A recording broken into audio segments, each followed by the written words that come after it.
지난 한 주간도 주님의 은혜로 사시다 오셨습니까? 복된 주일에 하나님 앞에 예배하러 나오신 여러분 모두를 주님의 이름으로 환영합니다. 영상을 통해서 예배하는 모든 분들에게도 주의 이름으로 환영하고 축복합니다. 우리 세 사람씩 인사하겠습니다. 하나님은 당신을 사랑하십니다.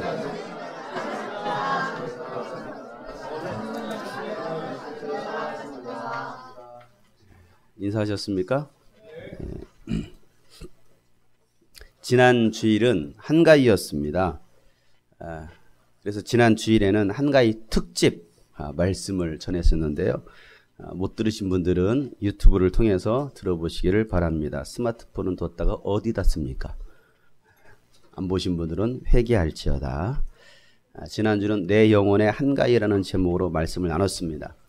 흩어졌던 가족들이 한가위를 맞이해서 다 모이고 또 못다한 이야기를 밤이 맞도록 이야기하고 또 헤어지기가 아쉬워서 손을 붙잡고 또 먹을 것 하나라도 싸주시려는 그 부모님처럼 우리 영혼에도 한가위와 같은 날들만 가득했으면 좋겠다라는 말씀을 나눴습니다. 그 말씀의 배경이었던 그 두 아들과 아버지에 관한 말씀이었어요. 누가복음 15장에 있는 집 나간 자식의 재산을 다 날리고 초라한 모습으로 집에 돌아왔을 때 아버지는 과거의 삶이 어떻든 묻지도 않고 따지지도 않고 그냥 받아주시면서 입을 맞추시고 또 새 신을 신겨주시고 금가락지를 끼워주시고 또 자식을 위해서 풍성한 잔치를 배설해 주신 그 아버지의 사랑이 있었던 것처럼 우리 모두 하나님 아버지께로 돌아가자라는 말씀이 바로 지난주의 말씀이에요. 여러분의 영혼과 삶에 이 한가위와 같은 날만 가득하시기를 축복합니다. 그래서 영혼이 먼저 잘 되시고 또 범사가 잘 되는 복을 누리시기를 축복합니다. 지난 주일 예배를 마치고 저도 고향이 있잖아요. 저라고 없습니까? 저라고 갈 데가 없겠습니까? 저도 예배를 마치고 고향으로 내려가는데 교회에서 전화가 왔습니다. 목사님, 한 자매님으로부터 전화가 왔는데 목사님과 꼭 통화를 하고 싶다고 하십니다. 제가 번호를 알려드리겠습니다. 그래서 번호가 왔어요. 그래서 제가 번호를 받고 바로 전화를 드렸습니다. 여보세요. 이영님 자매님이신가요? 안녕하세요. 장영송 목사입니다. 라고 했더니 제 목소리를 금세 알아들으시고 어머 목사님 전화 주셔서 너무나 감사해요. 제가 매일 목사님 말씀을 스마트폰으로 듣고 있습니다. 매일 들어서인지 목사님 목소리가 친근감 있고 익숙해도 너무 익숙해. 하시면서 너무나 반가워하시는 거예요. 항상 뵀던 분처럼 그렇게 반갑게 저를 맞으시고 인사를 건넸습니다. 그분은 젊었을 때에 통일교회에서 신앙생활을 했었다가 교회 생활을 하다가 통일교회가 잘못되었다는 것을 깨닫고 그곳에서 빠져나온 뒤에 교회를 다니지 않으셨던 것 같습니다. 그러다 결혼을 했고 애들을 낳았는데 애들을 낳아 기르다가 애들은 교회에 보내야겠다 그런 마음이 드셔서 올해 6월부터 집 근처에 있는 개척교회로 애들을 보내기 시작했다는 것입니다. 이제 7살 된 아이들, 쌍둥이 아이들이 있는데 그 아이들 2명을 교회를 보내기 시작했다는 거예요. 그런데 애들만 보내기 뭐해서 함께 교회를 출석하게 되었고 또 성경에 대해서 더 알고 싶고 은혜를 받고 싶어서 스마트폰에서 영상을 찾다가 한 달 전에 제 설교 영상을 보게 되었다는 거예요. 제 설교 영상을 보다가 은혜를 받으신 것이죠. 그분의 말에 의하면 말씀을 들을 때마다 전곡을 찌르는 말씀, 자신의 잘못 살아왔던 모습들을 말씀으로 하나하나 찝어주면서 전해주시는데 그 말씀을 듣는 가운데 울다가 웃었다가 그러면서 매 순간 깨닫게 되었다는 거예요. 현재 일산에 살고 계시고 일산에서 파주로 오가는 시내버스를 운전하시는 운전기사라고 합니다. 하루 4번씩 운행을 하는데 그때마다 제 설교를 이어폰으로 귀에 꽂으시고 운전하시면서 무한반복 들으신다라는 이야기였어요. 우리 교회 성도들도 그렇게 하고 계시죠? 어떤 설교는 똑같은 말씀을 서너 번씩 연속해서 말씀을 들으신다라는 거예요. 그리고 그 말씀을 들으시면서 많이 우시고 또 웃으시면서 영혼이 회복되었다라는 얘기였어요. 추석이었던 그날은 주일에는 제가 꿈속에도 나타났다라는 거예요. 절대 악몽이 아닙니다. 저 스토커 아닙니다. 제가 좀 바쁘잖아요. 꿈속까지 신방을 다녀야 되니까. 그날 왜 그렇게 피곤했나 했더니 꿈속에서 일산을 갔다 왔던 거였대요. 그렇죠? 이 말을 들으시고 여러분 어떤 분은 또 목사님이 또 날마다 피곤하신 이유가 그거였구나. 그냥 하는 소리예요. 웃자고 하는 소리예요. 웃으세요. 웃으면 복이 옵니다. 참나. 제가 뭐 꿈속에서 또 신방도 다녀올 수 있는 거 아닙니까? 아니란 법은 또 없잖아요. 그냥 웃으세요. 황수관 박사님이 신바람 웃음 치료법. 웃으세요. 웃어요. 인상 쓰고 있지 말고. 왜 인상 쓰고 있는 사람들이 있어? 황수관 박사님이 그랬습니다. 나 국회의원에 떨어졌어도 웃었습니다. 나 국회의원 떨어졌어요. 그게 건강법이라는 거야. 신나람. 울지 마. 웃으라니까 또 울고 있어. 누가 아들이야 대체. 여러분 1분 동안 큰 소리로 웃으면 10분 동안 러닝머신 한 효과가 있어서 다이어트에 최고라고 합니다. 실제로 미국의 케이티 람레버라는 여성이 웃기만 해서 5개월 동안 15kg를 뺐대요. 15kg. 뭔 10억이야. 웃어서 5개월 동안 웃어서 15kg를 뺐다라는 것입니다. 우리 교회는 크게 웃어야 될 사람들이 상당히 많이 있어요. 웃으세요. 웃어. 웃자고 한 이야기지 절대 비하 발언이 아닙니다. 자, 한번 신나게 한번 하하하 호호 웃어보겠습니다. 시작. 참나.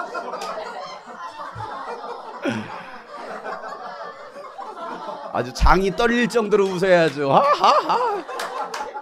안 웃는 사람은 다 병든 사람들이에요. 병든 사람.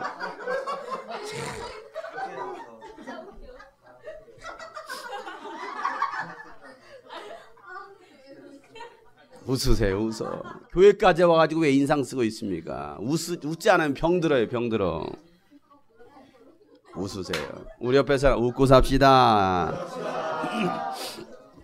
제가 그 자매님과 통화를 마치고 나서 참 하나님께 감사를 드렸습니다. 작년에 하나님께서 이런 마음을 주셨습니다.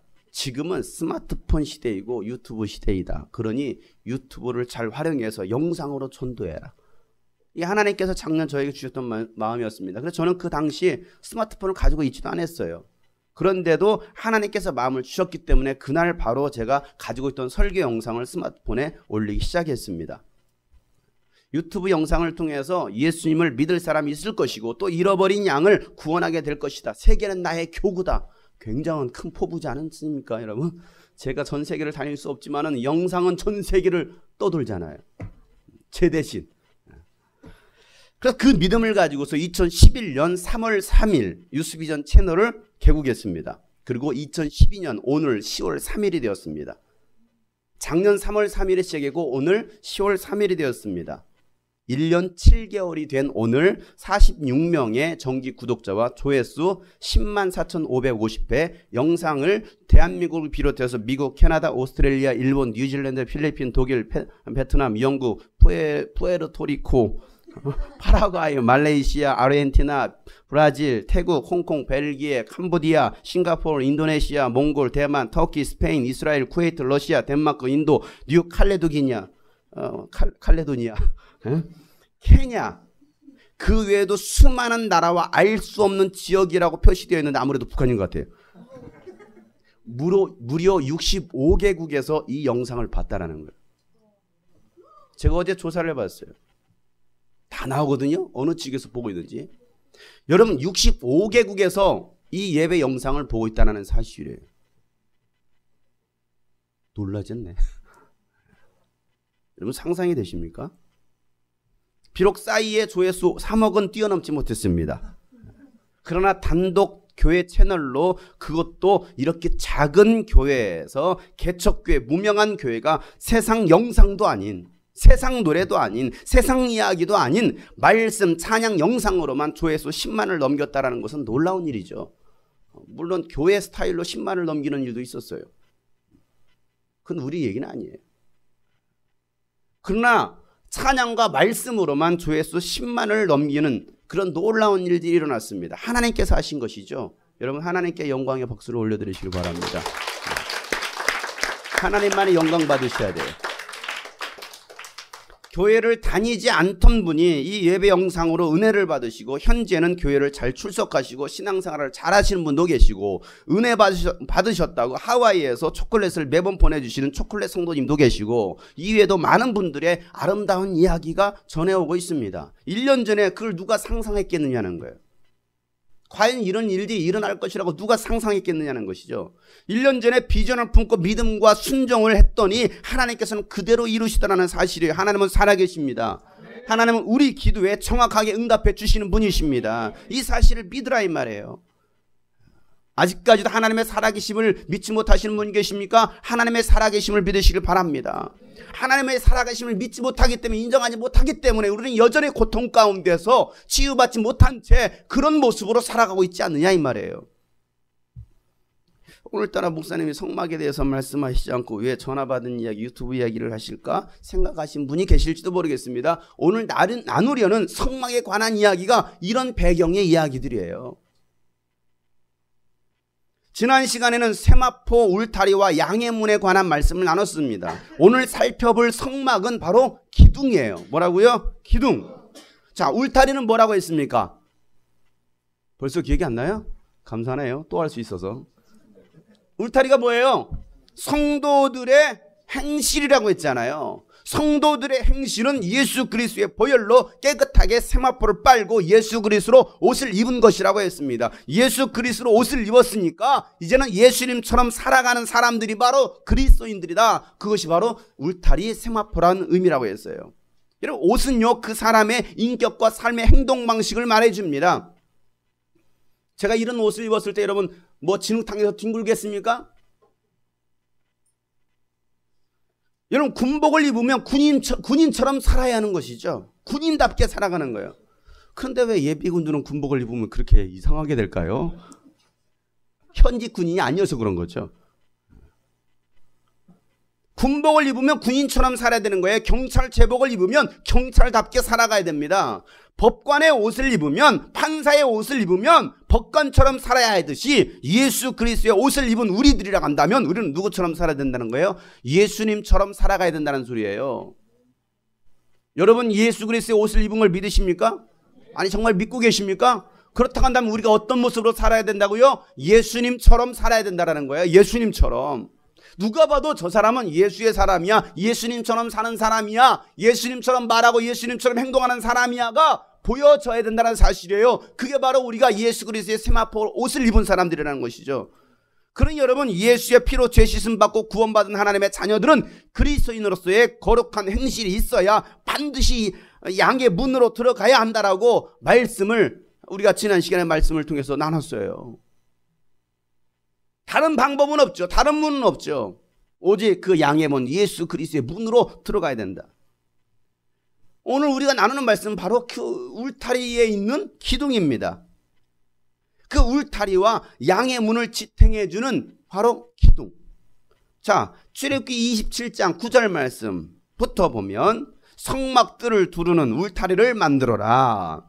가는 실로 짠 못이 휘장으로 울타리를 두르도록 하여라. 남쪽 휘장은 길이가 백자가 되게 하여라라고 기록하고 있습니다. 그리고 10절에 보면 이게 기둥에 대해서 기록하고 있는데, 다 같이 10절 말씀 읽어보겠습니다. 시작. 휘장을 칠 기둥 스물과 그 밑받침 스물을 노쇠로 만들고 그 기둥의 갈고리와 고리를 은으로 만들어라. 여러분, 이 말씀을 한번 자세히 살펴보면 특이한 점 하나를 발견하게 됩니다. 그게 뭘까요? 뭐겠습니까? 그 기둥의 재료를 살펴봐야 되는데 이 말씀만 봤을 때는 확실하지가 않아요. 그래서 26장 37절에 나오는 지성소를 덮는 휘장을 지탱해주는 기둥이 나오는데, 그 기둥과 비교해보면 뭐가 다른지를 알 수가 있습니다. 26장 37절 말씀 시작. 아카시아 나무 기둥 5을 만들어서 거기에 금을 입히고 금 갈고리를 만들어 붙여서 이 막을 치는데 쓰도록 하여라. 그리고 밑받침 5은 노쇠를 부어 만들어라 라고 말하고 있습니다. 여러분, 자, 지성소에 사용되었던 기둥과 성막 울타리에 사용된 기둥의 차이가 뭐예요? 재료의 차이예요. 재료. 자, 그 재료인데 어떤 재료냐? 지성소에 사용된 기둥의 재료는 뭐였어요? 금이 아니고 아카시 나무로 기둥을 만들어라죠.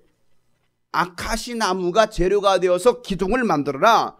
그런데 성막 외벽의 울타리에 사용된 기둥의 재료는 뭐예요? 예? 안 나와 있어요. 안 나와 있어요. 그냥 기둥이라고만 써 있습니다. 지성소를 덮는 그 기둥은 뭐였고? 아카시아 나무가 기둥이 되었고, 울타리를 둘러싸고 있는 그 기둥의 재료는 그냥 기둥이라는 거예요. 재료가 나와 있지 않아요. 여러분, 다른 성막의 재료들은요, 전부 자세하게 금, 은, 노, 청색실, 자주색실, 홍색실, 모시실, 아카시아 나무와 같은 재료들을 명시하고 있는데, 울타리를 치는 기둥만큼은 재료를 말해주고 있지 않다라는 사실이에요. 성소와 지성소를 세울 기둥은 아카시아 나무로 기둥을 만들라라고 기록하고 있는데, 성막의 울타리를 세우는 기둥만큼은 재료가 나와 있지 않습니다. 왜 그럴까요? 생각 안 해보셨죠? 왜? 안 읽어봤으니까. 깊게 생각을 안 해봤으니까. 그럼 왜 여기에 이 재료가 나오지 않을까? 이것이 성막의 비밀이고 교회의 비밀이고 천국의 비밀이에요. 하나님은 중요한 것들은 항상 숨겨두십니다. 여러분, 성막을 만들 때 피라미드와 같은 튼튼한 돌로 만들었습니까? 아니죠. 성막을 둘러싸고 있는 울타리는 뭘로 만들었습니까? 세마포 천으로 만들어져 있습니다. 그리고 그 천을 지탱해 주는 것도 뭐예요? 기둥이에요. 자, 오늘 말씀에 보면 남쪽으로는 100규빗의 울타리를 치고 기둥 20개를 박아라. 그 다음에 북쪽에도 기둥 20개와 밑받침 20를 만들고, 서쪽에는 50규빗의 울타리를 치고 기둥 10개를 세우고, 동쪽에는 가운데 양인문이 있고 정문 한쪽으로 기둥 3개를 세우고 15규빗 세마포로 덮고, 다른 한쪽에도 기둥 3개를 세우고 정문은 기둥 4개를 세워서 20규빗 울타리를 쳐서 담을 만들어라 라고 말씀했습니다. 그리고 모세는 그대로 본대로 그대로 만들었어요. 그 모형이 뭐예요? 자, 제가 방금 말했던 이 설계도면 어떤 모양이 잘 떠오르지 않잖아요. 여러분 머릿속에 이걸 박아놔야 돼요. 이 이미지를 그려놔야 됩니다. 하나님께서 왜 이 성막을 만드실 때 울타리에다 저와 같은 모양으로 또 그런 기둥들을 세우셨을까? 오늘은 우리가 기둥을 말하니까 기둥들을 잘 살펴보세요. 총 몇 개의 기둥을 세웠는가? 남쪽으로 20개, 북쪽에도 20개, 그 다음에 서쪽에는 10개, 그 다음에 정문 한쪽 기둥, 정문 한쪽으로는 기둥 3개, 또 다른 한쪽에도 3개, 그 다음에 정문 가운데는 4개. 총 몇 개예요? 나중에 세보세요. 왜 하나님은 성막의 재료들을 말씀해 주시면서 이 울타리의 기둥만큼은 재료를 말씀해 주시지 않으셨을까? 그럼 하나님께서 실수하셨을까요? 하나님은 실수하지 않으신 분이십니다. 분명한 이유가 있었기 때문에 하나님은 울타리의 기둥에는 재료를 말씀해 주시지 않는 거예요. 도대체 기둥이 무엇이기에? 궁금하시죠? 60초 후에 다시 시작합니다. 앞줄은 절대 화장실 못 나갑니다. 기둥이 무엇이냐 이거예요. 여러분, 세마포의 울타리의 세마포는 뭐라고 했어요? 성도들의 행실이라고 했습니다. 그렇다고 한다면 그 울타리의 세마포를 지탱해 주는 기둥은 무엇일까요? 주보에 잘 요약되어 있죠? 구원받은 성도들입니다. 교회를 이루고 있는 성도들이 기둥이라는 사실이죠. 성경에서는요, 여러 곳에서 성도가 바로 기둥이다라고 표현하고 있습니다. 디모데전서 3장 15절 말씀을 빨리 찾아서 읽으세요. 디모데전서 3장 15절 말씀 다 같이 읽겠습니다. 만일 내가 늦어지더라도 하나님의 가족 가운데서 사람이 어떻게 처신해야 하는지를 그대가 알게 하려는 것입니다. 이 가족은 살아계신 하나님의 교회요, 진리의 기둥과 터입니다. 여러분, 이 가족이 누구예요? 이 가족이 누구예요? 성도들이죠. 성도들. 이 가족은 살아계신 하나님의 교회요. 하나님의 교회라는 것입니다. 하나님의 교회가 안산홍 증인회가 아니에요. 여기서 말하던 하나님의 교회, 그걸 인용해서 어떤 교회에서 좀 이상한 단체에서 쓰고 있는데, 하나님의 교회가 아니고 주님이 세우신 교회를 말하는 거예요. 이 교회는 뭐라는 거예요? 진리의 기둥이다라고 말하고 있어요. 진리의 뭐라고요? 기둥. 교회는 건물이 아니라 예수님을 구주로 영접하고 믿어서 구원받은 성도들이 바로 교회라고 말하고 있습니다. 이 야고보와 베드로와 요한은 예루살렘 교회의 기둥으로 인정받았던 사람 중에 한 사람들입니다. 갈라디아서 2장 9절 말씀. 갈라디아서 2장 9절. 그래서 기둥으로 인정받는 야고보와 게바와 요한은 하나님이 나에게 주신 은혜를 인정하고 라고 말하고 있습니다. 자, 기둥으로 인정받는 누구요? 야고보와 게바는 베드로입니다. 야고보와 베드로와 요한은 기둥으로 인정받는 사람들이라는 거예요. 자, 요한계시록에서는요, 시험을 이기고 끝까지 믿음을 지킨 사람은 하나님의 성전에 새 예루살렘의 기둥이 되게 해주시겠다라고 말씀하십니다. 요한계시록 3장 12절. 요한계시록 3장 12절 말씀 다 같이 읽습니다. 이기는 사람은 내가 내 하나님의 성전의 기둥이 되게 하겠다. 자, 이기는 사람, 환난을 믿음으로 끝까지 이기는 사람은 하나님의 성전에 뭐가 되게 하시겠다? 기둥이 되게 하시겠다라고 말씀하십니다. 그러니 성막 울타리를 지탱해주고 있는 기둥은 누구라는 거예요? 성도들이라는 것입니다. 우리 말에도 이런 말이 있습니다. 우리 집 장손이에요. 우리 집 기둥이지 라는 말을 합니다. 우리 집 기둥이라는 말은 기둥을 뽑아버리고 그 아들을 기둥으로 박아두겠다는 것입니까? 은유법을 사용한 것이죠. 아유, 우리 집 기둥이야, 우리 집 기둥. 똑같은 얘기예요. 울타리의 기둥은 바로 저와 여러분입니다. 그런데 왜 울타리의 기둥에는 재료를 말씀해 주시지 않으셨을까요? 울타리의 기둥은 어떤 재료를 사용해든 상관없다라는 거예요. 어떤 재료를 다 가지고 오라는 것이, 어떤 재료든지 다 가지고 오라는 것이죠. 하나님께서 만들으셔서 사용하시겠다라는 거예요. 하나님은 저와 여러분을 사랑하셔서 부르시고 구원하셔서 거룩한 하나님의 자녀로 삼아 주셨습니다. 우리는 예수 그리스도의 부르심을 받은 사람들이에요. 이것이 바로 은혜라는 것이죠. 로마서 1장 6절부터 7절에 있는 말씀. 로마서 1장 6절부터 7절 말씀.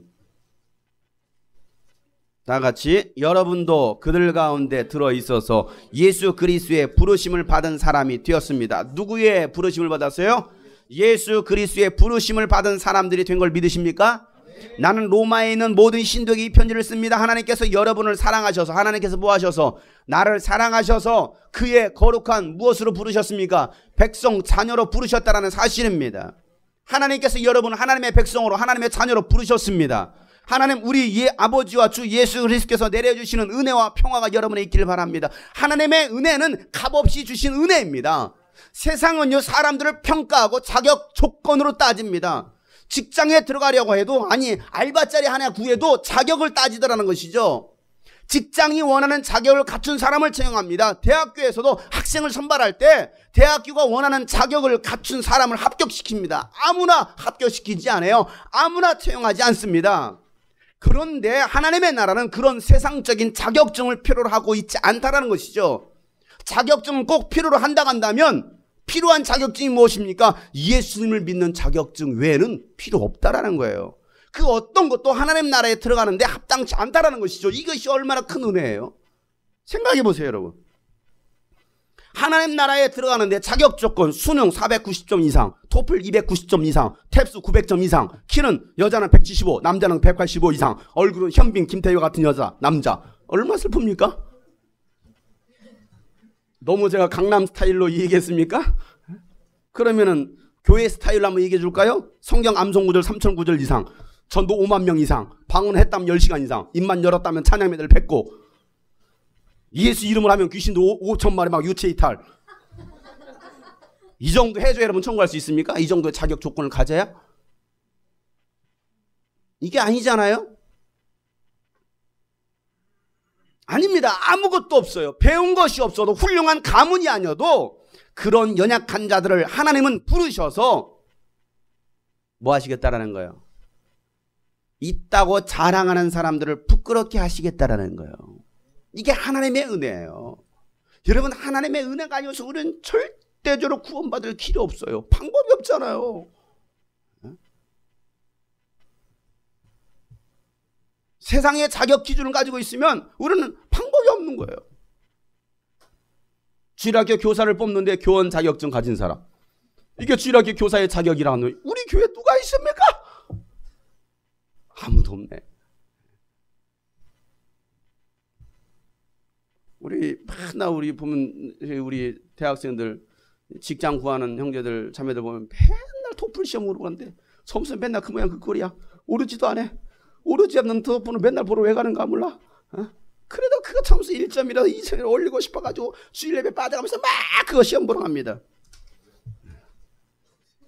여러분, 그거 가지고서 토플 점수 땄다고 해서 여러분 하늘나라 가는 건 아니잖아요. 직장 들어가는 데는 유익이 있습니다. 도움이 됩니다. 근데 그것은 하나님 나라의 기준은 아니라는 것이죠. 제가 좋아하는 말씀, 제가 좋아하는 거 여러분은 굳이 좋아하지 않으셔도 돼요. 고린도전서 1장에 나오는 말씀입니다. 26절부터 29절 말씀. 형제 자매 여러분, 여러분이 부르심을 받을 때에, 주님이 꿈꾸신 교회 형제 자매 여러분, 예배 영상을 통해서 말씀을 들으시는 형제 자매 여러분, 장용석 너는 부르심을 받을 때에, 아무개 너는 부르심을 받을 때 그 처지가 어떠하였는지를 생각해 봐라. 자, 육신의 기준으로는 시작. 육신의 기준으로 보아서 지혜 있는 사람이 많지. 자, 지혜 많다라고 생각하시면 손 들어보세요. 나는 지혜가 많아, 똑똑해요. 자, 권력 있는 사람이 자, 나는 권력이 있다. 가문이 훌륭한 사람이 많지 않아. 나는 가문이 화려하다. 손 들어보세요. 저 말고는 아무도 손을 못 드시네. 그런데 시작. 하나님께서는 지혜 있는 자들을 부끄럽게 하시려고 세상의 어리석은 것들을 택하셨으며 강한 것들을 부끄럽게 하시려고 세상의 약한 것들을 택하셨습니다. 하나님께서는 세상에서 비천한 것들과 멸시받는 것들을 택하셨으니 곧 잘났다고 하는 것들을 없애시려고 아무것도 아닌 것들을 택하셨습니다. 이리하여 아무도 하나님 앞에서는 자랑하지 못하게 하시려는 것입니다. 아멘.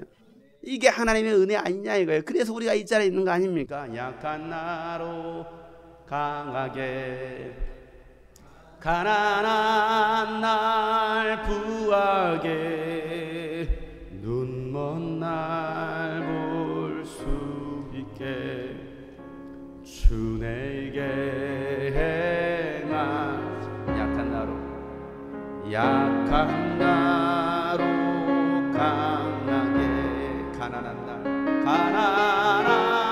날 부하게, 눈먼 날 볼 수 있게 주 내게 행하셨네.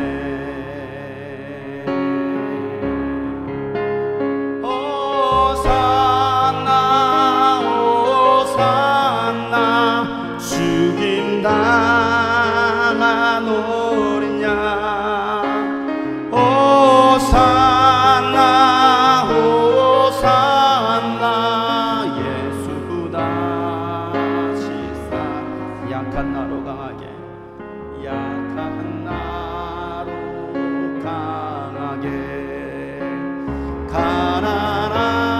날 부하게, 눈먼 날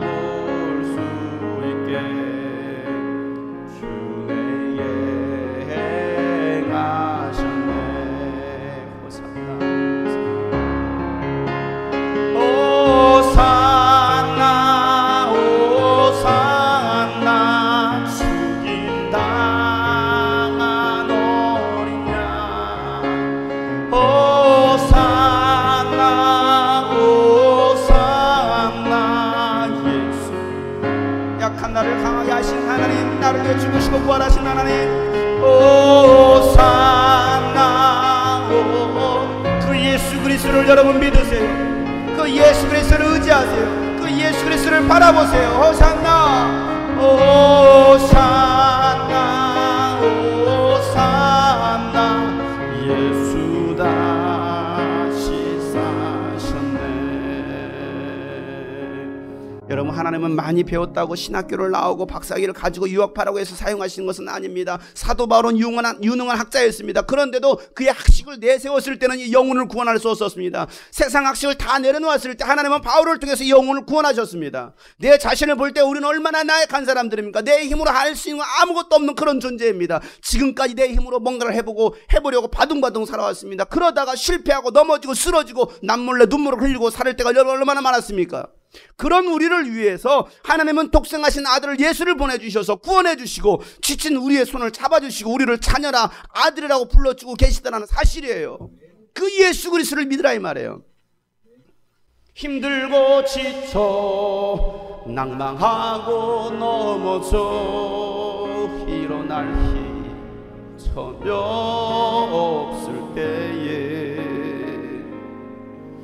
조용히 다가와 손 잡아주시며 나에게 말씀하시네.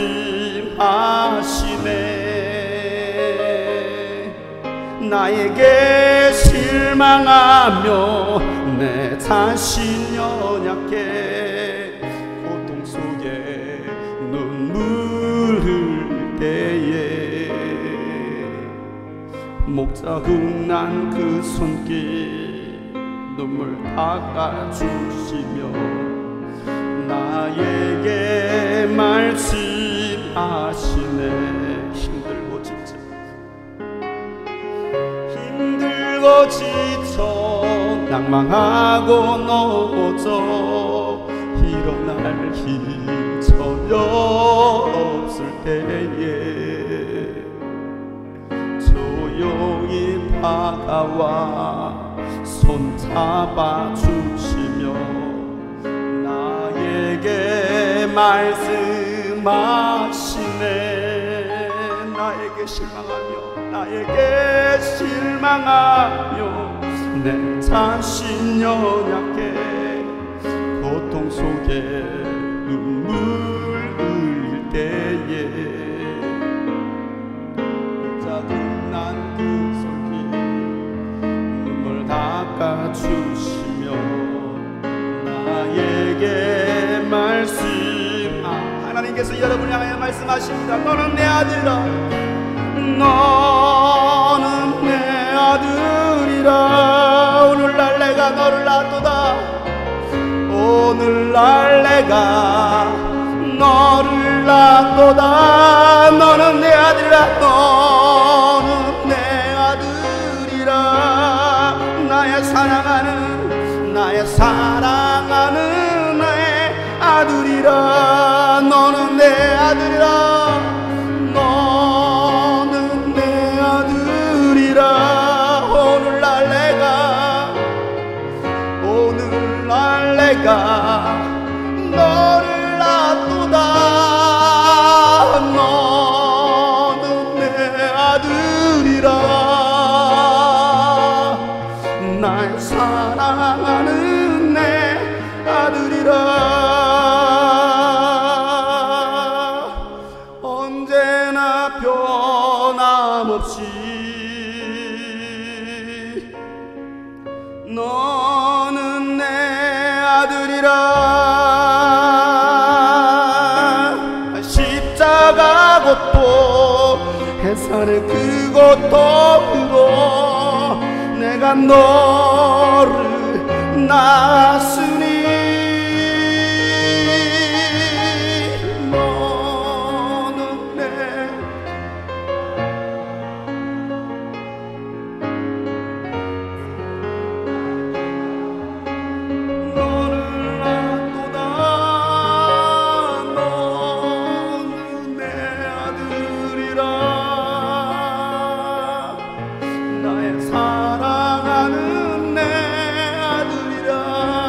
사랑하는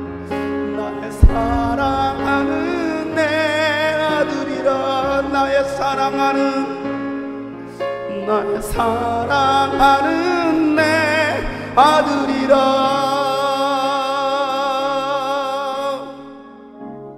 하나님, 연약한 우리를 붙들어 주시는 하나님, 힘과 능력을 주시는 하나님, 여러분, 그 하나님이 있기에 우리는 소망이 있는 거잖아요. 오늘 여러분 그 주님의 음성을 들으시길 바랍니다. 그 주님을 의지하시길 바랍니다. 여러분, 울타리를 지탱해 주는 기둥과 그 기둥의 받침대는요, 놋을 부어서 만들라라는 거예요.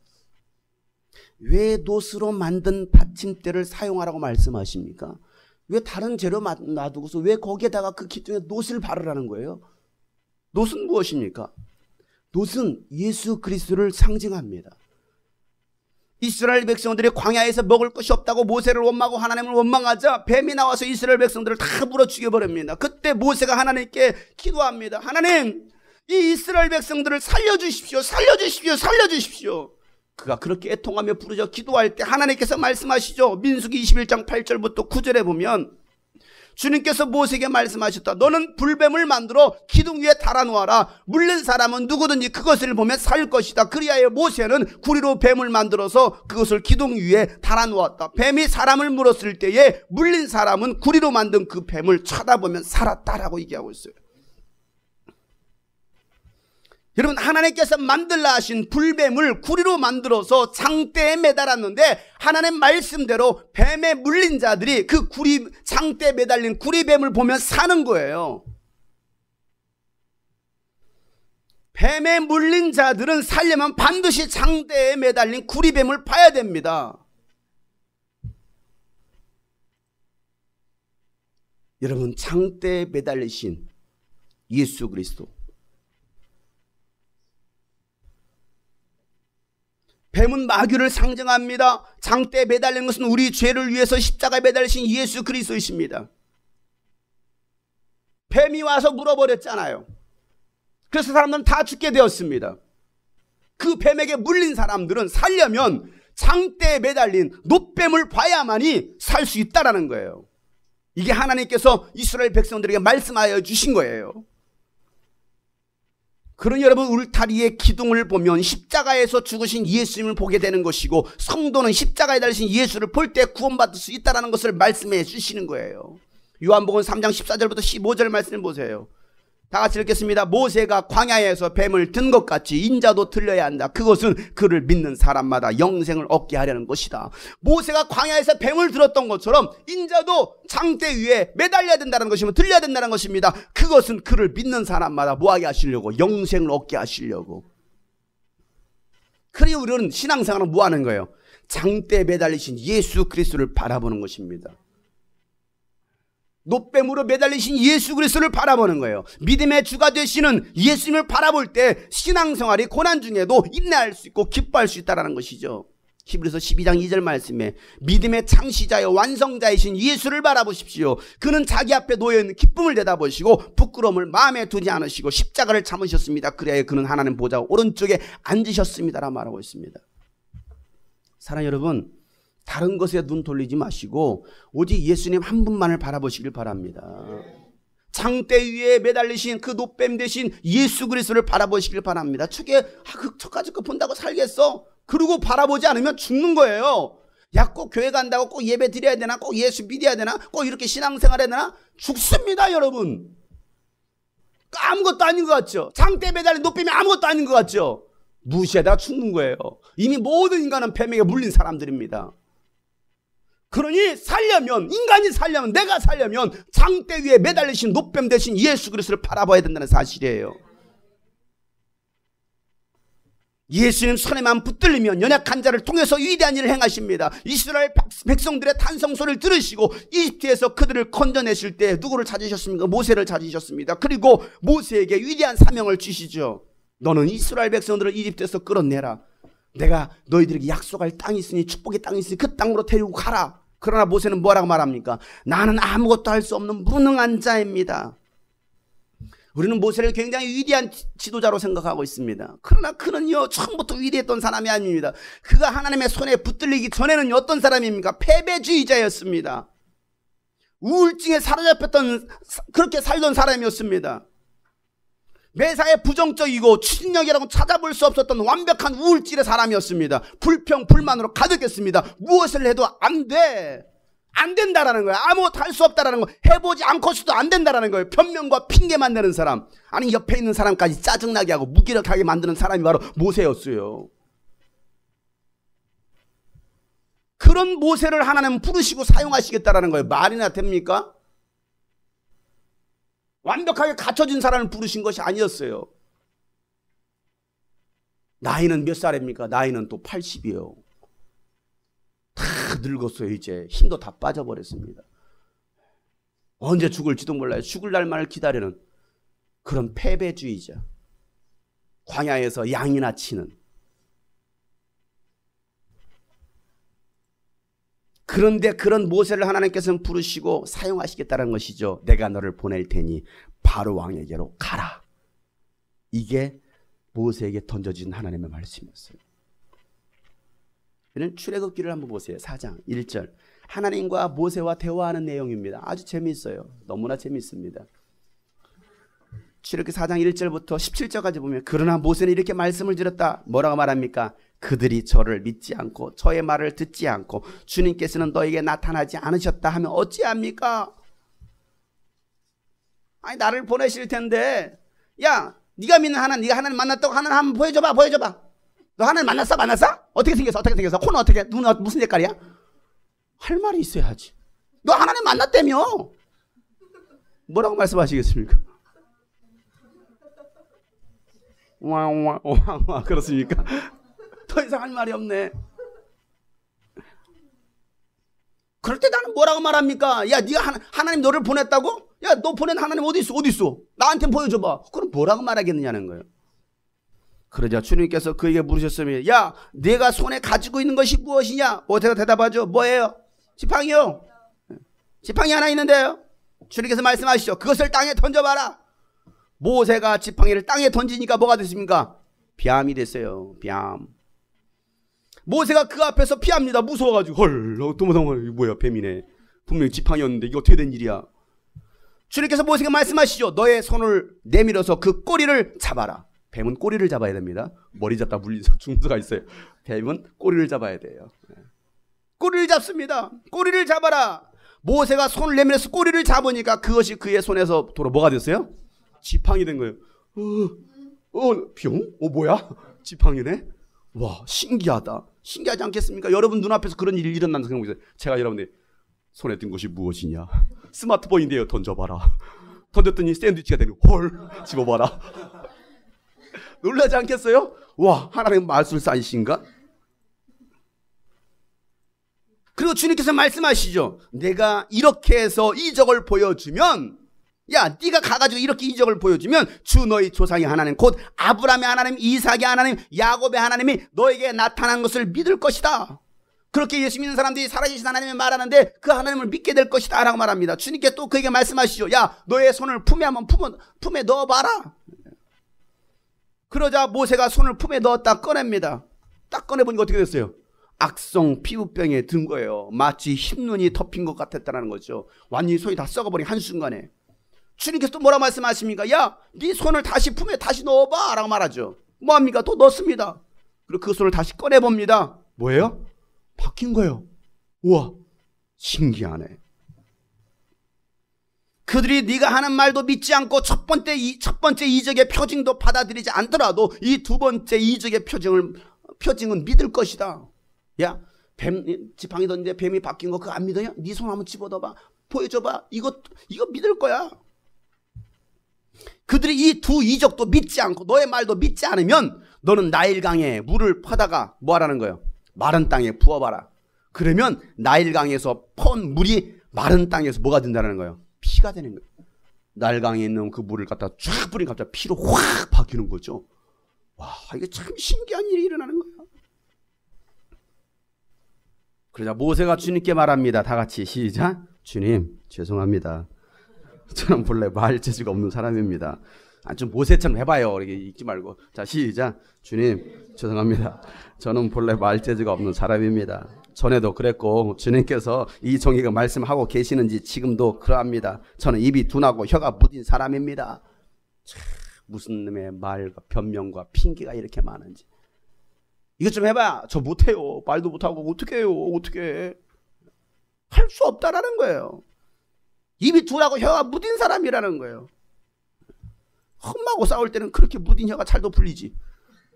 방언이 터지지. 와와와 그러면서 복음 좀 전해봐. 저는 혀가 무딘 사람입니다. 주님께서 그에게 또 말씀하십니다. 야! 누가 사람의 입을 찌었냐? 전혀 하나님이 스트레스를 받으시는 거예요. 스트레스 게이지가 한참 올라가시는 거예요. 야, 누가 사람의 입을 지었느냐? 누가 말 못하는 일을 만들었고 듣지 못하는 일을 만들었으며 누가 앞을 볼 수 있는 사람이 되게 하거나 앞을 못 보는 사람이 되게 하느냐? 바로 나 주가 아니냐? 나야 인마다. 그러니까 가거라. 내가 말하는 것을 내가 돕겠다. 내가 할 말을 할 수 있도록 내가 너에게 가르쳐 주겠다. 누가 가르쳐 주겠다라는 거예요? 하나님께서 친히 가르쳐 주시겠다라는 거예요. 야, 내가 가르쳐 줄 테니까 가, 그냥 가. 그러자 모세가 또 머뭇거리면서 머리를 끄적끄적하시면서 다 같이 시작. 주님 죄송합니다.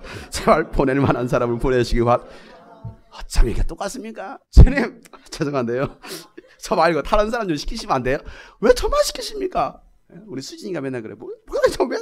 왜 제발 다른 사람 시키면 안 됩니까? 저는 못합니다. 그냥 할 만한 사람 시키세요. 보낼 만한 사람 보내세요. 하고 말씀드리니 주님께서 모세에게 크게 노하시어 말씀하셨다. 레위 사람이 크게 노하시는 거예요. 이제 너의 형이 아론이 있지 않느냐? 나는 그가 말을 잘하는 줄 안다. 그가 지금 너를 만나러 온다. 그가 너를 보면 참으로 기뻐할 것이다. 너는 그에게 말하여 주어라. 내가 할 말을 그에게 그럼 일러줄 테니까 내가 말을 할 때나 그가 말을 할 때나 내가 너희를 둘 다 돕겠다. 또 말 안 들으니까 그러면 내가 이제 그 아론을 저기 그래 이유시켜. 그러면 네 둘이 도와주게 가. 너희가 해야 할 말을 가르쳐 주겠다. 그가 너를 대신하여 백성의 말을 가시다. 하도 말 못한다니까. 그러면 옆에 말 잘하는 아론 붙여줄 테니까 데리고 가 이놈 시켜. 그는 너의 말을 대신 전달할 것이요 너는 그에게 하나님같이 될 것이다. 너는 이 지팡이를 손에 잡아라. 그리고 이것을 이적을 행하여라. 이게 모세와 하나님과 대화였어요. 그러고 난 다음에 뒤에 한바탕 있거든요. 그래도 못해요. 그러니까 죽여버린다. 결론은 그거였어요. 죽여버려. 여러분 하나님께서 그렇게 하시면 어떻게 하시겠습니까? 금지라! 할까 할까? 못해. 죽여버리.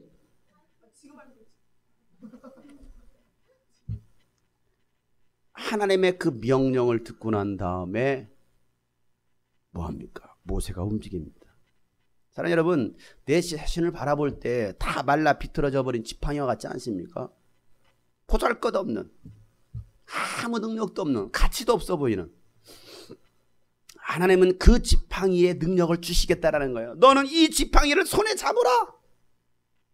너는 이 지팡이를 손에 잡아. 그리고 이것으로 이적을 행하라. 내가 너와 함께 할 것이다. 내가 너를 붙들어 사용할 것이다. 이게 하나님께서 우리에게 오늘 주시는 말씀이라는 사실이에요. 여러분 하나님께만 붙들리면 능력의 지팡이가 될 수 있습니다.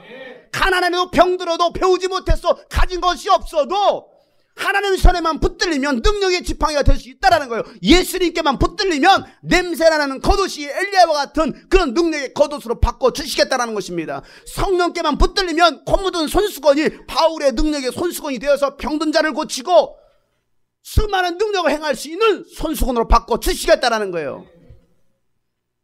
나는 할 수 없어요. 나는 전도할 수 없어요. 나는 성경도 많이 알지 못하고 말도 잘 못하는데요. 아는 사람도 별로 없는데 어떻게 제가 전도합니까? 나는 한 사람도 전도 못할 거예요. 이런 생각을 하고 가지고 계십니까? 여러분이 바로 모세예요. 모세도 그랬잖아요. 하나님이 함께 하시면 영혼을 구원할 수 있습니다. 나는 할 수 없지만 하나님이 함께 하시고 하나님 힘 주시고 하나님께 능력 주시면 내 입에 할 말을 하나님께서 가르쳐 주시면 우리는 할 수 있다는 사실이에요. 예수 그리스도의 보혈과 예수 이름을 가지고 있으면 능력의 사람이 되는 거예요. 그들이 바로 그리스도인들입니다. 하나님은 오늘도 여러분을 사용하시길 원하십니다. 그렇습니다. 주님, 나는 연약한 그릇입니다. 나를 붙들어 사용하여 주시옵소서. 나를 통하여 영혼을 구원하여 주시옵소서. 나를 통하여 내 가정을 회복시켜 주시옵소서. 나를 통하여 죽어가는 영혼을 살리게 하여 주시옵소서. 내가 주의 말씀을 의지하고 순종하게 나이다. 주님께서 일하여 주시옵소서. 이렇게 믿음으로 기도하는 시간 되시길 바랍니다. 그럴 때 하나님께 여러분을 사용하시겠다는 거예요. 아무것도 아닌 것처럼 보였던 그 기둥을 통해서 하나님의 교회를 움직이시겠다는 거예요. 하나님의 일하시겠다는 거예요. 여러분은 하나님께 부름받은 기둥이십니다. 여러분들은 주님의 꿈꾸신 교회 기둥이십니다. 지금 기도할 때 하나님, 나같이 연약한 자, 부족한 자, 아무것도 아닌 자를 불러주신 하나님, 그 은혜 감사합니다. 왜 나를 부르셨습니까?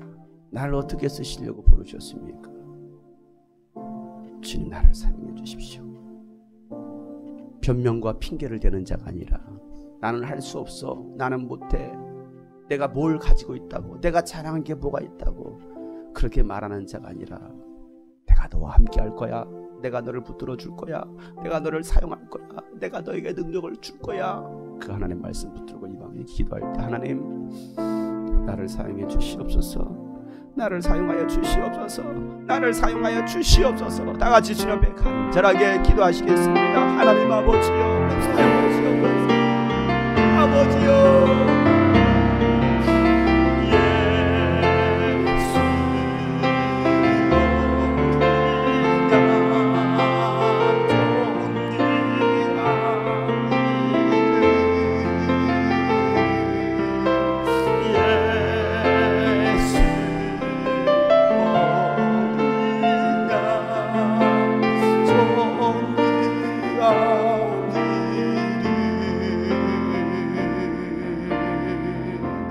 약할 때 강함 되시네. 나의 보배가 되신 주 나의 모든 것. 주 안에 있는 보물을 나는 포기할 수 없네. 주 나의 모든 것. 약할 때 강함 되신 주, 약할 때 강함 되시네. 나의 보배가 되신 주 나의 모든 것. 주 안에 있는 보물을 나는 포기할 수 없네. 주의 모 십자가 죄사하셨네. 십자가 죄사하셨네. 주님의 이름 찬양해. 주 나의 로 쓰러진 나를 세우고 나의 빈잔을 채우네. 쓰러진 나를 세우고 나의 빈잔을 채우네. 주님, 그렇습니다. 주님, 우리는 연약한 자입니다. 오직 예수 그리스도를 바라보게 하여 주옵소서. 어린 양 존귀한 이름 예수. 어린 양 예수.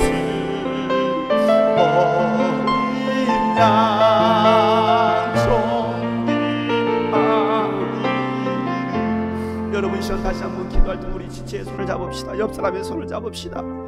여러분, 주님은 여러분을 기둥으로 쓰시려고 이곳에 불러주셨습니다. 연약하지만, 더럽지만, 추하지만, 부족하지만 우리를 붙드시고 사용하시길 원하십니다. 주님, 우리를 사용하여 주시옵소서. 옆에 손 붙잡은 지체를 기둥같이 써주시옵소서. 주님, 붙들어 사용하여 주시옵소서. 예수만 바라보고 예수만 의지하신 우리가 되게 하여 주시옵소서. 다같이 한번 진실하게 간절하게 주의 마음으로 주고 또 소로 기도합니다. 주여, 예수. 어린 양 존귀한 이름 예수. 어린 양 존귀한 이름 예수를 바라보라. 예수. 어린 양 예수.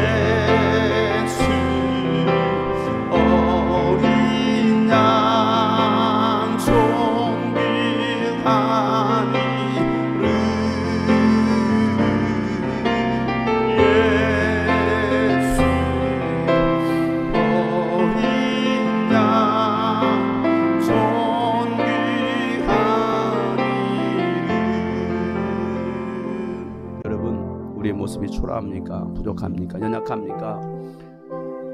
우리의 모든 신분과 자격과 조건들을 보시지 아니하시고 따지지 아니하시고 하나님은 우리를 불러서 사용하시길 원하신다라고 오늘 말씀하십니다.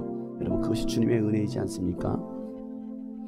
이런 찬양이 있습니다. 더러운 이 그릇을 주님 쓰시려고 내 이름 불러주시니 이 어인 은혜인가. 되지 못하고 된 줄 알다가 쓰러진 이 몸은 빈손 들고 십자가 앞에 무릎 꿇어 싸우니 오늘 주님 이 마음에 좌정하여 주소서.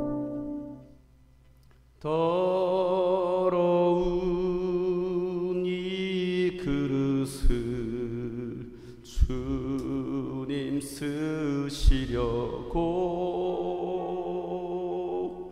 내 이름 불러주시니 이 어인 은혜인가. 되지 못하고 된 줄 알다가 쓰러진 이 몸은 빈손 들고 예수님 앞에 무릎 꿇어 싸우니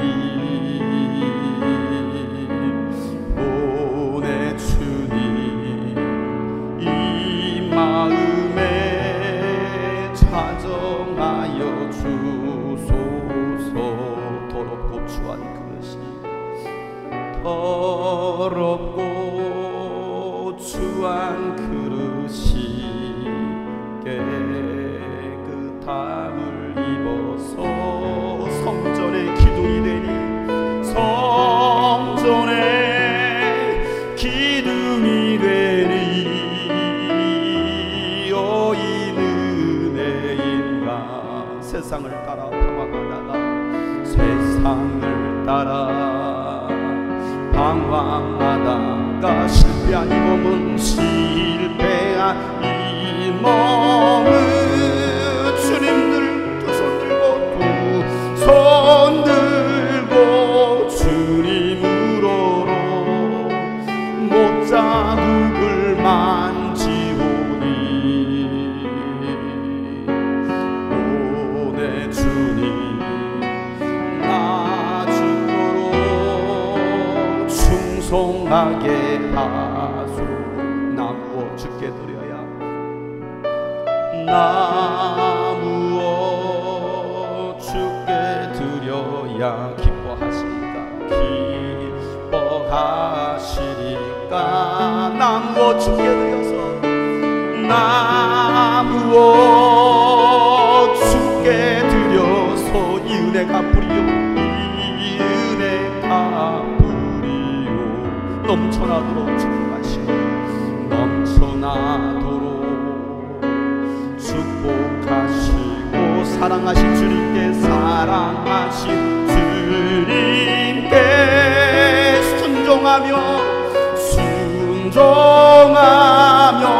주님 것으로 살아가게 싸우니 주님 다시 오시는 날 주님 다시 오시는 날 내 이름도 불러주소서. 주님 다시 오시는 날 주님 다시 오시는 날 내 이름도 불러주소.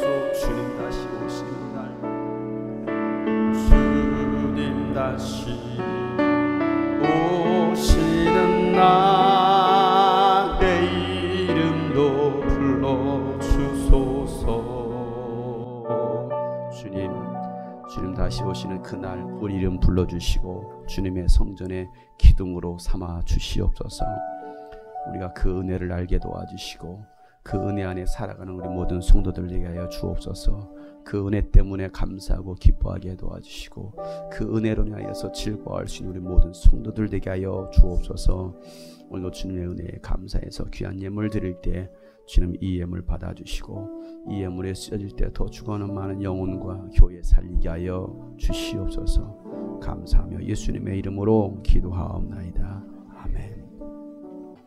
기도하고 우리 모든 예배를 마치도록 하겠습니다. 하나님 아버지, 연약한 우리 기둥으로 세우시고 또 하나님 나라의 하나님 교회의 기둥으로 세우시겠다라고 말씀해 주셨습니다. 그 은혜가 얼마나 감사한지요. 그 은혜를 알고 살아갈 수 있는 우리 모든 성도들 되게 하여 주시옵소서. 이제는 우리 구주 예수 그리스도의 은혜와 하나님 아버지의 놀랍고도 지극하신 사랑과 성령님의 감화 감동 교통 충만하심이 오늘 말씀처럼 살기로 작정한 모든 심령들 머리 위에 또 영상을 통해 예배하는 모든 심령들을 위해 이제부터 영원토록 함께 하시기를 간절히 축복하며 기도하옵나이다. 아멘.